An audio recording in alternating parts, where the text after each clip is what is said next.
Hello, my friend, and welcome to another episode of the Master Fundamentals of the C programming language. We already understood a lot of really important principles. Variables are just electrical states which are inside my RAM.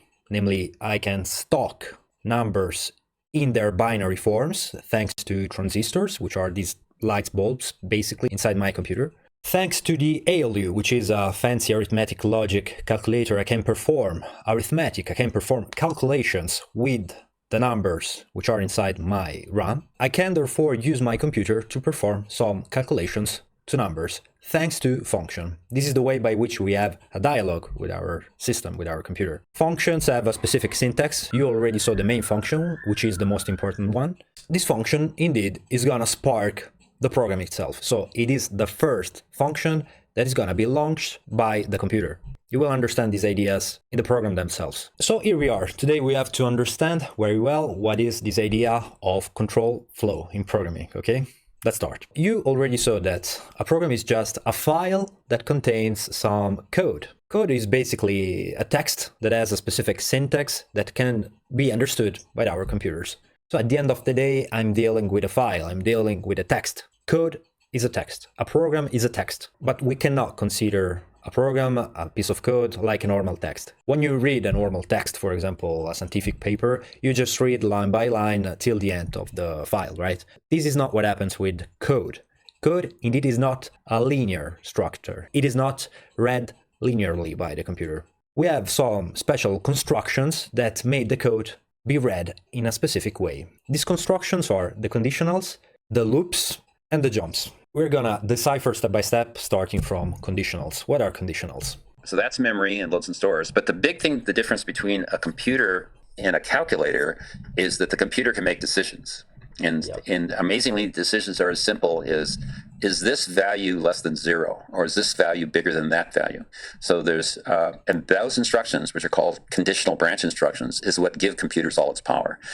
Conditional branches is what gives computer all their power. And that's it. That's exactly right. So very simply, what is a conditional? As you can see here, I have some keywords specific to the C programming language. I have if else, and switch. These are specific keywords when I want to make a decision in my code. So look here, my friend, I've prepared this very silly slide in which I try to explain to a kid, which is always the best way to comprehend a concept to someone for the first time. And here I have a program which is totally fictitious, but nonetheless contains the right structure if you want to understand this conditional deal. As you can see, I've included two fake header files. The first one is the sport functions.h, and the second one is robotutil.h. Allegedly, these two files contain some sport functions that my robot can do, and other stuff in my util.h that my robot is made to perform, right? So these two files contain some specific functions that I can use in my program. I explained this concept in a previous video. Just check it out if you don't get this point. Then I have my queen function, my main function that is going to spark my program. Then inside my main, I have something new for you. Basically, I have an if keyword, the one you saw just before in my slide, two braces, and then inside the braces, I have a sun. In this case, I have a sun. Then inside this if, namely nested inside this if, you see I have other two curly braces. These two curly braces are going to delimit the block of the if statement, of the if keyword. Okay, so everything which is inside these two curly braces is gonna be code related to the keyword if, okay? So first of all, let's try to read all the code and let's try to understand what is going on, even without understanding anything. We have this if, the sun, then open curly braces, run 10, okay? Closed curly braces, and of course I have the semicolon. You understood that for every instruction, I have a semicolon. This is how the syntax works. It is C related. Every programming language can have a different approach. For example, Python doesn't have any semicolon at the end of the instruction. Following the first if, I have an else if. This time inside the braces, I have a cloud that is raining, right? So I have else if, rain, open curly braces, and then I have this time three functions. I have smoke, sit, and use umbrella, closed curly brace. Then at the end, I have else, open curly brace, turn off, close curly brace. I think you can already understand what is going on, right? I have three different pieces of code. And if I have some condition, like in this case, it's very understandable what kind of condition, I will have to perform that specific piece of code. So given this slide, I have the sun, which is up in the sky. So the robot, what is going to do? Well, it's going to enter in the first block. It's going to say if sun run 10. Okay, this is a function that allegedly is going to be in the sport functions.h, right? It's a specific function. It can take that function from the file and use in its program. Cool. So the robot is going to check if there is the sun. I'm going to run 10 kilometers allegedly, right? I can see 10 kilometers in its face. So in this specific condition, because there is the sun, the program will make the robot run 10 kilometers, okay? The other two pieces of code are not gonna be performed, namely else if, rain, smoke sit, and use umbrella is not gonna perform, as well as the else. So I have if sun, do that. On the contrary, if rain, do that. Otherwise, if sun is not true and rain is not true, you just turn off. That's the idea. It's almost human readable. What do you think? Let's go on so you get in the mood of understanding this new concept. We are going to change the conditions. This time I have rain, as you can see in the slide. So the program is going to be launched. The program starts, of course, from the main function. And then I have the first condition. If sun, this condition is true. No, it is not true. So I'm going to skip this piece of code. Else if, rain. This time the rain is true, as you can see. So the robot is going to perform the functions which are inside this specific piece of code, this specific block. I have smoke, sit, and use umbrella. I have smoke, chew.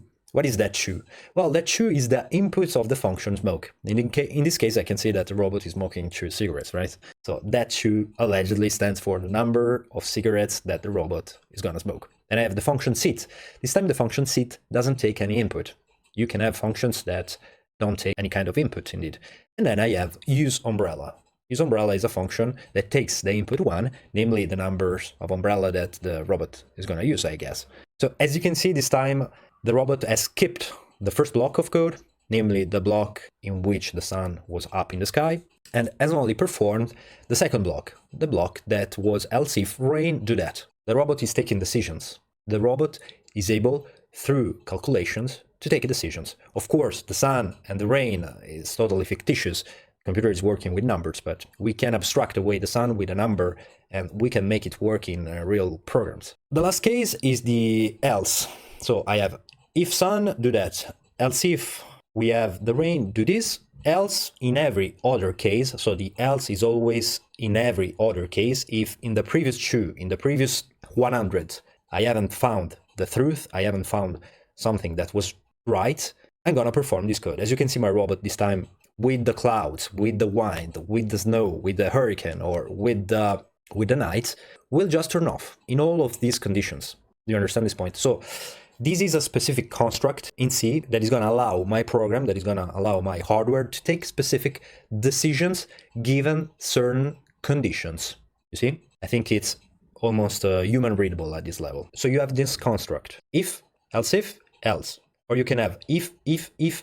We will discover all the subtleties of these constructions in the code itself. Now I just want to give you the ideas, the first principles that you will exploit, that you will use when we are going to program. Because believe me, just to watch videos for tutorials for theory is going to be just a waste of time. You just need some principles, you just need few tools to understand what is going on, and then just action.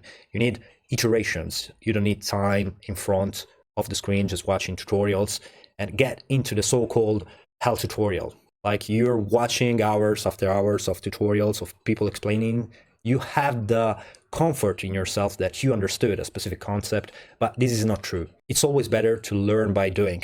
That's what I want to do in my course. So I'm just throwing you all the principles that I think are core in order to start to write code, and then we're gonna jump into the practice, okay?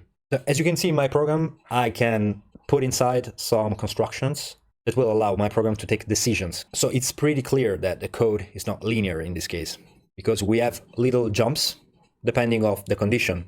If there is the sun, do this, and then the program is ended. Okay, we are not going to do anything else. If there is not the sun, we just skip this piece of code. If there is not the rain, we skip this piece of code and we just do the else block. So you see, we are jumping inside my code. That's why we say that we have a specific control flow. So let's watch together control flow in C. If you go on Google and if you write control flow in C, you're gonna see this specific diagram, right? When you have a piece of code that has this rhomboid shape, this is the condition. If this is true, do this. Otherwise, do that. This is the conditional flowchart typical of programming. So as you can see, you can jump around and skip some pieces of code depending on a specific condition. For example, there is the sun or there is the rain. So it's a very simple concept, right? I think you understood perfectly. Now we're going to understand the loops. Computers are indeed very, very good on loops. They can perform stuff continuously without any kind of fatigue. So they are exceptional for repetitive tasks, which are boring. So let's see, this time I have a very short while loop in the same vibe. We are going to use the parallel of my robot, my little hardware that I want to make run endlessly, okay? So I have the same kind of program. I'm going to include the support functions.h. Allegedly inside this header file there is the run function that my robot can perform. Then I call my main function as always.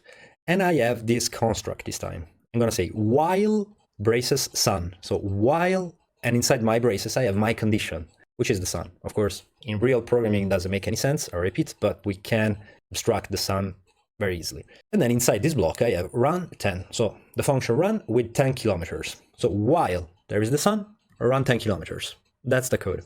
So how it's going to work? The first time I'm going to go on the line while condition. So the robot is going to check, hey, there is the sun? Yeah, there is the sun. The robot is going to run 10 kilometers and then it's going to go back to the while and check again the condition. So it's going to say, is the sun still there? Yeah, so I'm going to run again 10 kilometers. It's going to run 10 kilometers, then back again to the condition. And it's going to make this loop indeed, right? It's going to run 10 kilometers, check the condition. Run 10 kilometers, check the condition. Until the sun is up in the sky, it's going to run 10 kilometers per time. Okay, so basically it's running endlessly. That's a loop, my friend. That's what computers are super good in performing. I think you already understood basically what is going on. So this program is never ending. Until the sun is up in the sky, this program is still looping. To make it clear, the end of the program is when we reach the final curly brace. And here we never reach the final curly brace.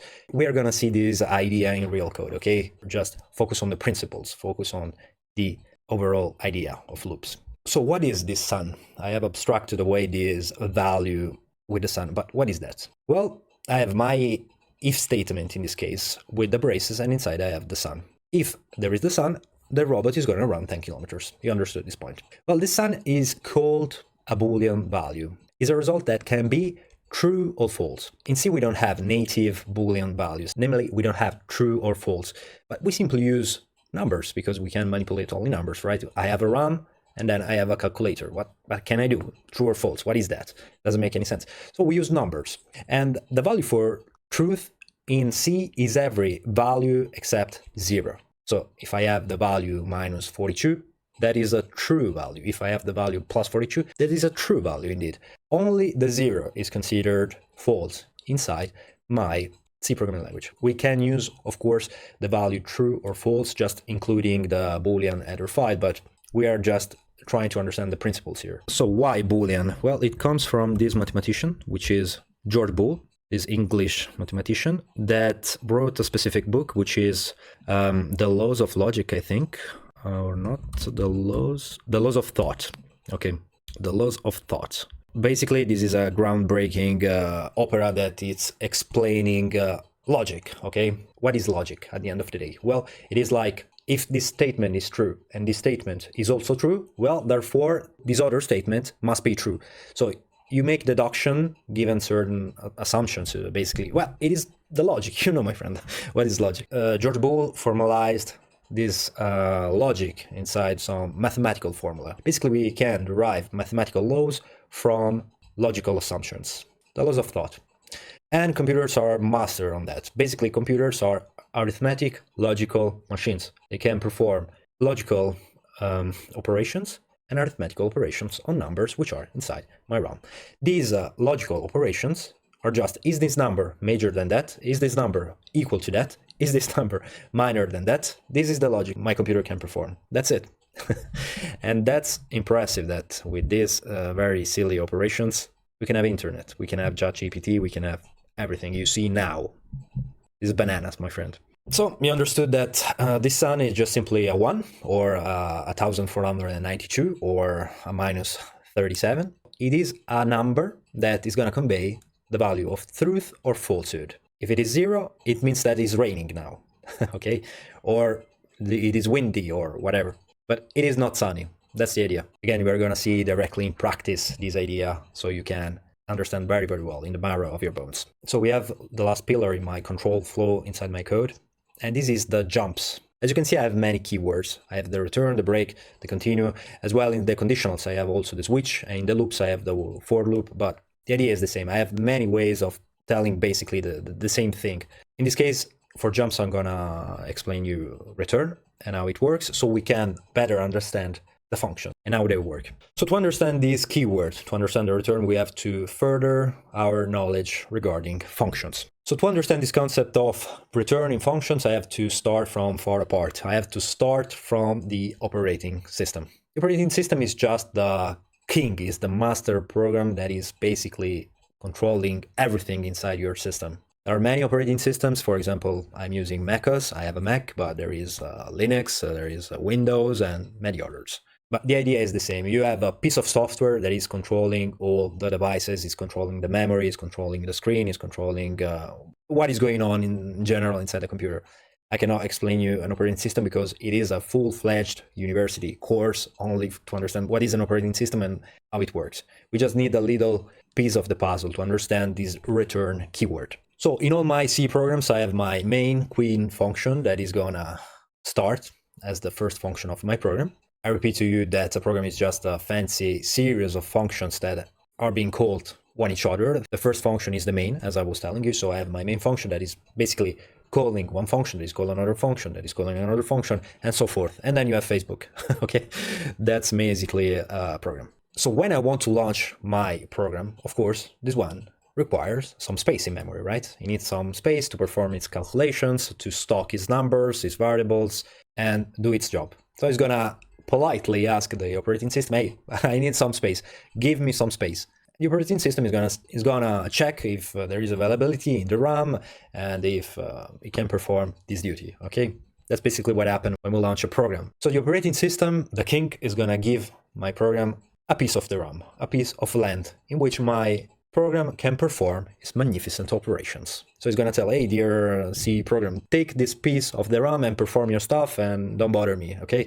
Just do your stuff and we are okay like that. To a program is given the process memory layout. As you can see, it's kind of super strange. There are strange words like, for example, stack, heap, data, text. We are not going to pay a lot of attention to the words heap, data, and text by now. We are just going to focus to the word stack. Okay, let's move on. So basically, as I was telling you, the operating system is giving the program a piece of the RAM, a piece of land in which the program can perform its duty. So let's pretend I have a RAM of 4 gigabytes. I have roughly 4 billion bytes, right, that my program can use in theory, because there are not 4 billion bytes available. But to make it simple, the operating system is giving my program a specific space in memory. Let's say, for the sake of argument, that this is the address 2 billion, and the space given to the program is from 2 billion to 2 billion and 100 million, I don't know, something like that, okay? The idea is that my program has a specific chunk of my RAM that can use to perform its duty, to make its calculations. As I was telling you, we're gonna only look at the stack now. What is the stack? How does it work? Well, it turns out that this is a very, very important notion to understand. I told you in the previous lesson that a function is just a fancy black box that is able to take an input and is able to give me back a specific output. For example, the function printf is a black box written by someone else. This function is able to print in the standard output, namely the terminal, the black screen that I'm using while I code, a specific value, a specific string, the input that I give to the function printf, okay? When I was starting to learn to code, I always thought about a function like essentially a push coin. So do you know what is a push coin? Basically, is this machine here.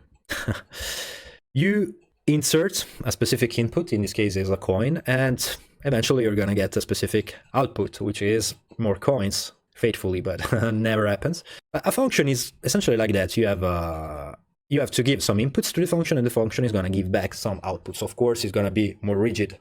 Given a specific input, the output is going to be always the same. It's not like a push coin that you insert a coin and then some random luck is going to happen inside and you get a specific void output most of the times. But the idea is that you have a black box, you have to insert some inputs and you get some outputs. So we have our functions. This black box idea is a good mental model to understand how a stack works. So we're gonna watch what happens inside the stack thanks to the program Hello World, the classic first program Hello World. As you can see, I've drawn my stack like a staircase with some rungs. That's exactly like that you should visualize what is a stack. But as you can see, I have inside the first spot inside my stack, the main function, okay? I have my black box magic main, boom, it's inside the stack. And yeah, this is the first function that is gonna be called. So we are at the hero level, okay? We have this function that has been put inside my stack. Visualize this block inside the first slot in my staircase. Then we go on the following line, which is the printf hello world. As you can see, we call another function, which is the printf function. So as you can see inside my stack, we have another block, which is over the main function, right? I have this black box magic that is going to perform all these calculations, and that is going to be able eventually to print inside my terminal a specific string, in this case, hello world. You see how the control is given to this function this time, the function which is just over the main function in my stack. So my main function is idle, just wait for the printf function to perform all its magic, right? The control is gonna be given back to the main function only when printf is gonna end. When it's gonna end? Well, in this case, when we're gonna go on the following line, we're gonna go to the closing curly brace of the main function. Here the control is given back to the main function, which is over. The main function is over because we reached the final symbol, which is the closing curly brace. So here what happens, I have the end of my program and the control is given back to the king, is given back to the operating system that is gonna take back is length, is gonna take back the piece of memory that was given to that specific program, okay? This is like the program hello world works in memory in a very, very superficial and shallow way. But as you can see, you have the main function, which is at the base of the stack. This black box main is gonna call the printf. So boom, I have another function that is taking control. This function is performing its magic. And then I have a deallocation, as we say, when this function is gonna end, we deallocate this box. And then we give the control back to the main function that is gonna end. And then boom, the main is gonna end. The program is finished. US is gonna take back the control. As I told you before, a real program contains a lot of functions, so I have many functions that are calling one each other, so the control is gonna go every time to the function which is upper in the stack. If you have too many functions, you get something which is called stack overflow, you see? Stack Overflow, which is also this very famous website in which you can make software engineering questions, you can receive answers. It is amazing. Basically, this is the pre-ChatGPT way of solving problems in software engineering. Stack Overflow, as you can see from the image here, is just a series of calls of functions which is too big. It's too big, it doesn't fit inside my 4 gigabytes memory, so I get too many functions inside my memory. This doesn't work, this is a problem. Stack Overflow, okay? So now I want you to go to this page, which is CTutor, okay? CTutor, and go here. This is an amazing tool to learn how to code in a very easy fashion. As you can see, we have already the boilerplate for my program. We have int main return 0. This I've never written, but it is not necessary, and by now I don't want you to understand. And okay, we are ready to start writing some code. So let's start to write a variable. So int number is equal to 42, okay? Semicolon, boom, check. This is an instruction. Then we make a conditional statement, namely if what. Here I cannot write like the sun. It doesn't make any sense, okay? It was just for the explanation. Here we can write only numbers. So what do we write? Well, we can say if 42 is major, this is the sign for the major, 100, what do? We open and close the curly braces. So this is the block of the if. We're gonna say if this condition is true, what do? We're gonna write, we're gonna print the f what the fuck, right? Semicolon, okay? This is an instruction. And yeah, the program is finished. Look how silly it is. I have my main function, as you can see, int main open curly brace, closed curly brace. And then inside my function, I have my code. This code has a conditional, as you can see. This conditional states if 42 is major than 100. What? Let's see what happens. You just click to visualize execution, and then your code is gonna be run. Okay, I'm gonna click next. Nothing to do, nothing worked. As you can see here, I have the problem. What is that? I have implicit declaration of function printf. What is that? Note, include stdio.h or provide a declaration of printf. Of course, I forgot to include my stdio.h, right? That contains my printf function. Here, how can I use this specific function if I don't have my standard input-output header file? Okay, let's try now to launch the program and let's see if it works. So I have int number equal 42. As you can see here, I have the stack and the heap. Heap is not necessary to understand by now because it is a more sophisticated topic. So we're gonna only work with the stack. So we start. Pay attention. I have my arrow that is indicating where we are in the code. The code is being read from top to bottom, of course, like a normal text. The only difference is that with code we can jump around. It is not like a normal book, a normal text, but we can, with conditionals, with loops, jump around in the code. In this case, I have the declaration of a variable and the initialization of this variable to the value 42. And then I have the control at this level. If 42 is major than 100, of course, this is false. 42 is not major than 100. So what is going to happen? Let's click next. Boom. The program is going to finish because I have skipped all these lines because this is false. Let's change the code. Minor than 100. What do you think is going to happen? Look now. I click next. Next. So I have in my main, in the stack, you see at the top of my stack, I showed you before, the number 42. I have my main. As you can see, the main is surrounded by this blue color. It makes just visual that the function is just a fancy block. Inside this block, I have the number 42, which is a variable. Then I enter this if, of course, because 42 is minor than 100. So this function is gonna be called. What is going to happen? Just look at the output here. Next, boom. As you can see, I have the output. What the fuck? Because I entered this piece of code, not like before. Why? Well, because this expression, this time, is true. 42 is minor than 100. So I'm gonna perform this piece of code. Pretty simple, right? So what the computer is gonna do is gonna set 4 bytes in memory to the value 42 and gives the name to these bytes MBR. Okay, you understand very well this point. Then he's gonna come here, he's gonna say if this expression is gonna lead to a Boolean result value. 42 is minor than 100, this is true, so it's gonna become 1 or a number which is different from 0. Let's say 1. If 1 is true, print what the fuck, he's gonna perform this piece of code. All right, cool. This is a very simple example of the if conditional. Let's change the code. I'm gonna make if 42 is equal to 34. As you can see, the equal is made by 2 equal signs because the one equal is the assignment operator, which is different. The single equal sign is just okay, copy this value inside this block of memory. This is a Boolean operation. It's gonna say is 42 equal to 34, pretty different. But this is gonna result in a Boolean result. Then we have else if 42 again is minor than 32. Again, we do something else. For example, we say number, I change the value is equal to 32. As you can see here, I just go to change the value of the variable NBR. It's going to become 32 here. Else, what do? You just printf normal. Okay, semicolon. Always the semicolon at the bottom. This is a pain in the ass to recall, but it will become second nature. Let's run this time the code. So we click next. We declare and initialize our variable, and then we jump. As you can see, we jump directly here.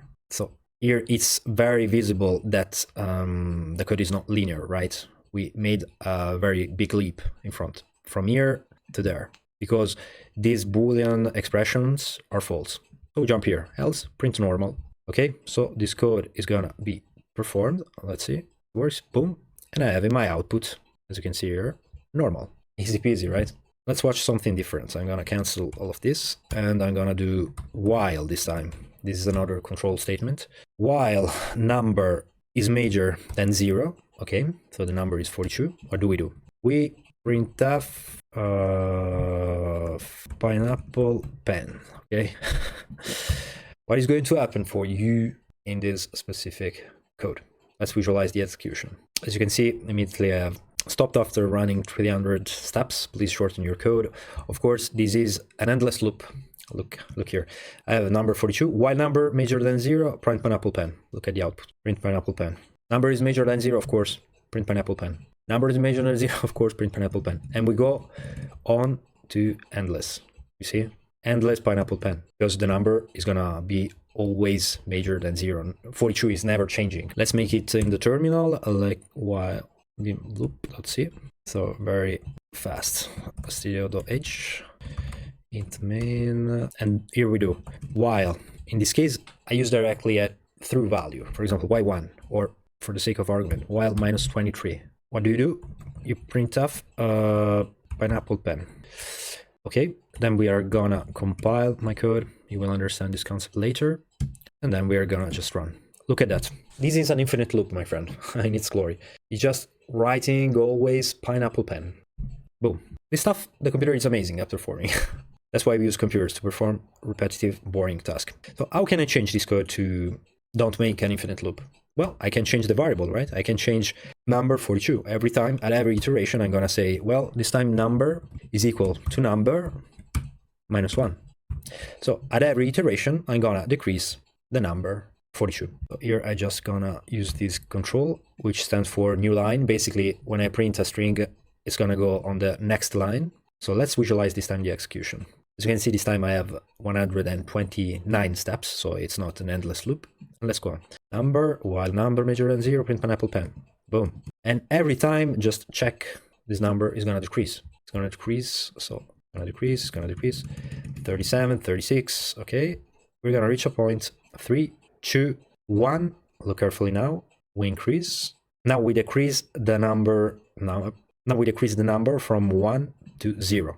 Now the condition is still true.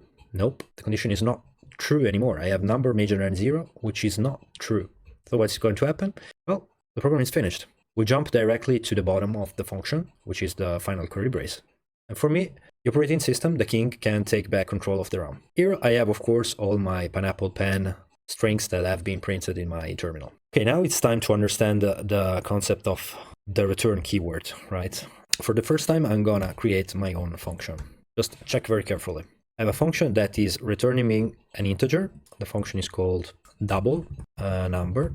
This is the tag that I'm using for my function.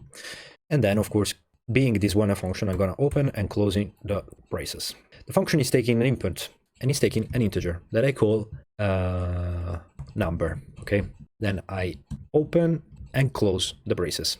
This, as I showed you many times, is a function, is a black box. A box that is opened with a curly brace and closed with another curly brace. The function is able to take an input, the thing which is inside the braces, just beside the name, and is giving me back a specific result, a specific output, which is the one, which is here, right? This is the return value, and this is the input, okay? Here I have to print what is going on with this function, what is inside this black box magic. Well, I'm gonna take the number, and then I'm gonna multiply per 2, okay? I have, of course, to say in this fashion, number is equal to number per 2. So this is not an equal. This is not the way we should understand this code. This is an assignment. I'm going to assign to the variable number, which is this one, the value number per 2. This is not like a mathematical expression. Pay attention. Totally different. This is an assignment. And then, well, and then I have to return a value. I have to return a value, so I do this. I do return number, semicolon. The variable number is an integer. I use the same variable, but doubled. Indeed, this is the name of the function, double number. Then I'm going to return it. Return number. That's exactly an integer that I have back. Now I'm going to use this function in my program. I'm going to call the function double number. Call the function, you just write the name, and then you just have to insert the input. What is the input? Think always, my friend, the push coin metaphor. When you call a function, you have to insert the coin, right? So here we have to insert our coin, which is the number in this case, okay? Double number. So this function is going to take this number, which is this variable here, and it's going to give me back number doubled, right? This operation here. Where do I stock this value? Where I stock inside the variable number, right? Number is equal to double number MBR. Cool. And then I just want to see the result. So printf, %d, new line, %d, you should know by now that it's a placeholder for the digits. And here you just write the variable that is going to be printed. So the integer is going to be NBR, semicolon. So another instruction. Cool. Boom, you have a full-fledged program in C that has a function that is gonna double a specific number. Let's watch this program together. We always start from the main function, right? As you can see from the arrow. We start from here and we're gonna go with the first instruction. We create this variable NBR. Then we call this function. Look carefully at the red arrow. What is going to happen now? Next. As you can see, we jumped here. So now the control is totally in the ends of the double number function. And as you can see here, I have the stack. At the base of the stack, I have my main function. But at the top of the main, I have this double number function that is taking control. Basically, we have this scenario here. We have the same concept, the same idea. So the main function is idle, is waiting for the return value from the double number function. So the double number function is going to perform its magic. Let's watch it. Next, number is equal number per 2, number is 42. What is going to happen? 84 is the new value of the variable number after this arithmetical operation. Then I have the command return number, return number. What is going to happen now? The function is over. So it's returning its new value, which is 84. 84 is gonna return back at this level. You see, this is exactly where we called the function, the line 14. So here we click next and we jump directly at the bottom. Now look carefully. You see that the number at the main, now it's 84. It's 84. So when we are at the printf and I want to print the value of MBR, what do I get? 84. Cool. You see, this is the output of my program. And the program is finished. The program is finished because we reached the final line of the main. Well, my friend, this is basically what is going on with the program in C. It is, of course, shallow, it is not in details, and this is how it should be. Otherwise, this fundamentals course is gonna steal many hours, and this is not correct, in my opinion. We don't want paralysis analysis, we don't want tutorial L, and we just want a lot of practice, which is the best way to learn how to code. I want just to show you one last thing. I want to show you a full-fledged program in C, which is this one. First of all, I'm gonna launch it so you can appreciate better what is going on, and then we're gonna explain. Look at that, look at this beauty. I have a donut shape ASCII code. ASCII code, you will very soon learn what it is. It is rotating in 3D. This is marvelous. To my opinion, this is a piece of art. And this is a program. This is a program that has been written by a guy, and look how marvelous it is. Of course, this is pretty complex, but with your programs, you can perform stuff like that. Or you can perform stuff like that, as you can see. These are C programs that are super cool. Namely, this one, I don't know if it is C, but you can do with C, of course. You can do everything with this language. So let's watch for a second the donut program. This is all the program. This is all the program. Of course, there is some scary mathematics, but it is 47 lines. With these 47 lines, you get the magic of a 3D donut shape that is rotating. You already understand what is going on, roughly speaking. Come on. You have some files that you have included. These files contain some special functions. For example, the standard input-output as the printf, math.h, mathematical functions, string.h, other stuff, and these other stuff. But basically, these are files that contain some functions. You have some variable declarations here, as you can see. Some variable declarations. Here you have a specific data type, which is called array. You will learn very soon. It is pretty useful. And here you have some other loops. As you can see, you have the for loop. I haven't explained you specifically the for loop, only the while, but that's the same idea. And here you have other stuff, other mathematic. You have a printf here, another loop. That's a program, my friend. That's a program. This is a 3D donut in your terminal. That 40-ish lines of code. But this is amazing. Learning how to code is going to be difficult, very difficult in my opinion. I'm trying my best to explain difficult concepts in an easy and accessible way. I want you to understand everything I'm saying. Nowadays, it's very important to learn how to code. I think that coding nowadays is like know how to read back in the days. It is one of the fundamental skills that you need to have. It's like reading, writing, arithmetic, psychology, persuasion, public speaking. This is one of the fundamentals because the world is going to be almost digital. Everything is going to be on the internet. And yeah, every bit of this fantastic machine that you can understand, the better off you will be.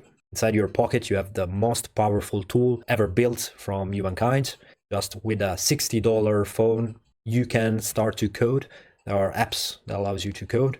You can watch for free videos like mine or other people on YouTube. You can learn how to code for free. And then you can get maybe a job as a software engineer. You can work from everywhere. You can get decent money, and this is a perfectly reasonable way of getting a very good wage, in my opinion. So I really try to help you, my friend, to get at this point. Everything I know comes from the internet for free, so it's my time to give the world something back. All right, this is the final lesson of the fundamentals. We're going to start our journey in the C programming language with the C programming language book written by Carnegie and Rich. Thank you for watching. Enjoy, my friend.